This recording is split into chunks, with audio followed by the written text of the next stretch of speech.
suis dans une période de ma vie où j'apprends beaucoup sur moi, sur les autres, sur les relations. Et au lieu de le garder pour moi, je trouvais ça sympa de le partager avec toi. Coucou tout le monde, j'espère que vous allez bien. Moi ça va super bien, je suis contente de revenir avec une nouvelle vidéo de développement personnel un peu. Et dans cette vidéo, je vous donne 10 conseils de vie. Je propose qu'on passe directement aux conseils. Donc mon premier conseil, ce serait de demander de l'aide si tu en as besoin. Alors ce conseil peut paraître anodin pour certains parce qu'ils ont l'habitude de demander de l'aide, ils sont bien entourés et donc pour eux c'est normal. Mais c'est pas le cas pour tout le monde. Faut savoir que quand on n'a pas bien été entouré depuis qu'on est jeune, qu'on n'a pas eu l'habitude de demander de l'aide, et ben c'est pas si facile que ça. Alors pourquoi il faut pas hésiter à demander de l'aide? Déjà, la première raison, c'est que si tu ne demandes pas, la réponse sera toujours non. Ensuite, demander de l'aide, au final, c'est t'aider toi-même parce qu'il faut accepter qu'il y a des choses que tu feras mieux avec l'aide de quelqu'un. Il faut accepter qu'il y a des choses que tu ne peux pas faire seul. Et puis demander de l'aide, ça ne veut pas dire que tu es incompétent, incapable ou autre. Ça veut dire que tu veux progresser et faire des choses que tu ne sais pas faire ou que tu ne peux pas faire seul. Au final, ça revient à être tolérant avec toi-même. Mon deuxième conseil, ce serait d'apprendre à aimer l'échec. Faut avouer qu'on a du mal avec l'échec. Et souvent, par peur de ne pas réussir du premier coup, ou même d'échouer plusieurs fois, on loupe de nombreuses opportunités. On va pas se lancer dans le projet qui nous attend depuis des mois, on va pas s'inscrire à ce nouveau cours de sport qu'on aimerait bien, on va pas se lancer dans la danse, on va pas aborder la fille qui nous plaît depuis des mois. Et tout ça par peur de l'échec. Et je pense que pour apprendre à aimer l'échec, il faut comprendre que l'échec est synonyme d'apprentissage. Ça peut paraître bizarre, mais cette leçon, je l'ai appris de ma fille qui a eu 1 an il n'y a pas très longtemps. Il faut savoir que les bébés, la première année de vie, ils évoluent mais d'une manière qui est incroyable. Ils apprennent plein de nouvelles choses, à se retourner, à se mettre assis, à se mettre à 4 pattes, à se mettre debout. Moi, je sais que ma fille, à chaque étape, elle a essayé au moins 1000 fois avant de réussir. Par exemple, avant de se mettre debout, je l'ai vue tomber énormément de fois. Et pourtant, quand je l'observais, je voyais en elle qu'elle n'avait que la finalité en tête. Se mettre debout pour attraper ce petit jouet qui l'intéresse tant. Donc, elle essaye, elle tombe, elle échoue, entre guillemets, et elle réessaye jusqu'à qu'elle y arrive. Elle se dit pas qu'elle va pas y arriver. Elle se dit juste qu'elle a une finalité, qu'elle a un but, et que d'une manière ou d'une autre, à un moment ou un autre, ça va fonctionner. Et c'est pareil pour nous. Il faut avoir la finalité, le but, l'envie en tête et le reste viendra. Ce qui importe, c'est pas d'avoir échoué 1 fois, 2 fois, 10 fois, c'est juste d'avoir essayé et de garder la finalité en tête. Et surtout de ne pas louper d'opportunités. Mon troisième conseil, ce serait d'apprendre à imposer tes limites. En imposant tes limites, tu apprends aux autres comment agir avec toi. Ce que tu acceptes, ce que tu n'acceptes pas. Parce qu'il faut savoir qu'on n'a pas tous les mêmes limites. On ne fonctionne pas tous de la même manière. Ce que toi, tu considères comme du non-respect peut être quelque chose de normal pour quelqu'un d'autre. Je vais prendre un exemple. Imaginons qu'une copine à toi te taquine sur le grain de beauté que tu as sur la joue. Je dis n'importe quoi. Elle te taquine parce qu'elle trouve ça mignon et qu'elle l'aime bien au final. Mais peut-être que toi, ce grain de beauté, tu ne l'aimes pas et ça te dérange, ça te met mal à l'aise qu'elle en rigole. Et dans ce cas-là, il faut pas retenir d'exposer ton ressenti et de demander à ce qu'il soit respecté. Moi, dans cette situation-là, quand j'étais plus jeune, je me serais dit mais je vais paraître pour la personne qui est coincée ou susceptible ou pas drôle.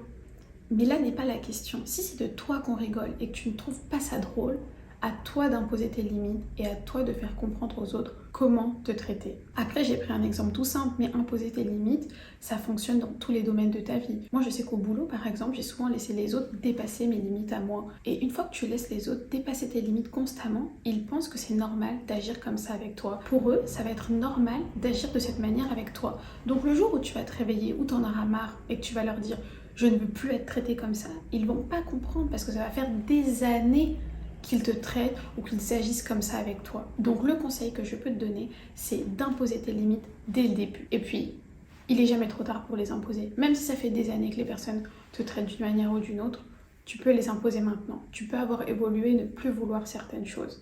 Mais le plus tôt tu le fais, et le mieux ce sera pour toi. Mon quatrième conseil, ce serait de te détacher du regard des autres. Dit comme ça, c'est pas évident, mais ce que je peux te dire de mieux ici, c'est que réellement, le regard des autres ne t'apporte rien quand il n'est pas positif. C'est vrai que ça fait du bien quand quelqu'un te complimente ou quelqu'un remarque tes efforts, etc.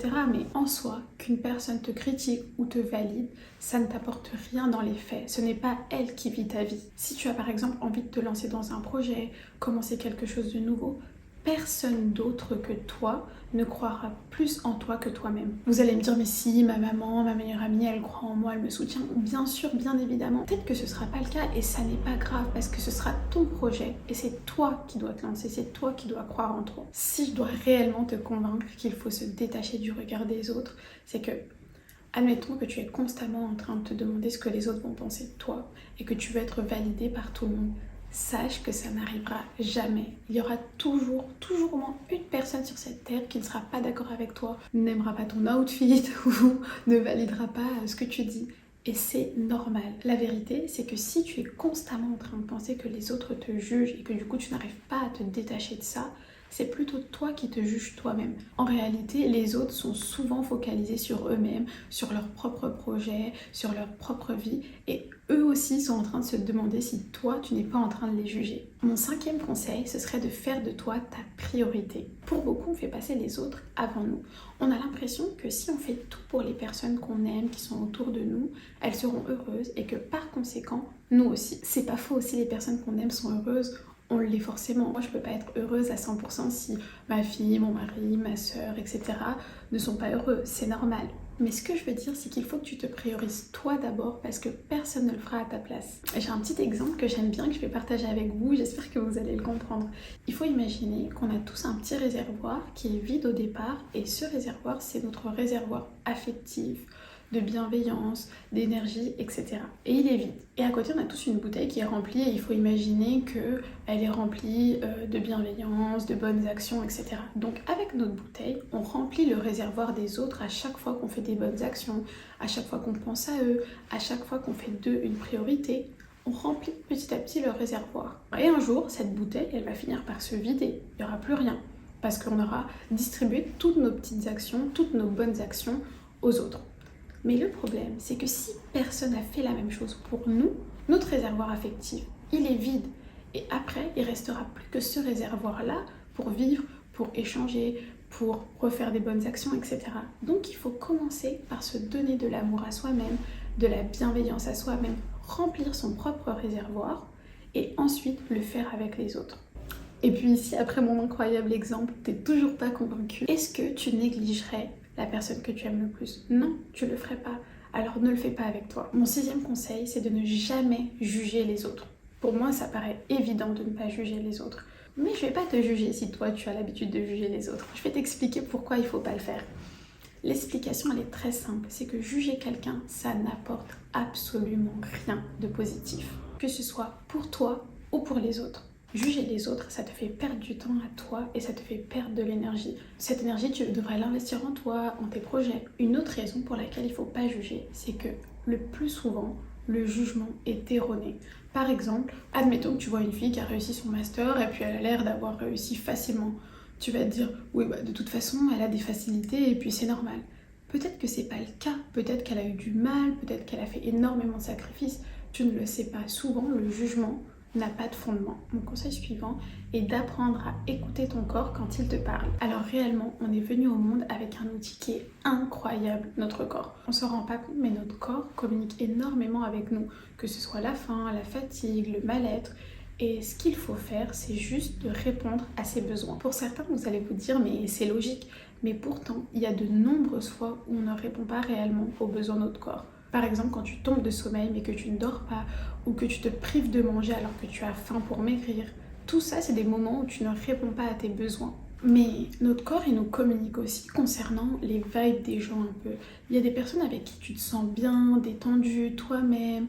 Ton corps lui-même, il est détendu et il est bien. Alors qu'il y a des personnes avec qui tu te sens plus tendu, ton cœur il palpite, t'es moins à l'aise. Il faut pas que tu restes dans ce genre de situation ou avec ce genre de personnes. Peut-être que ton cerveau n'a pas encore reçu l'information que ce ne sont pas des personnes pour toi ou des situations pour toi, mais ton corps le ressent.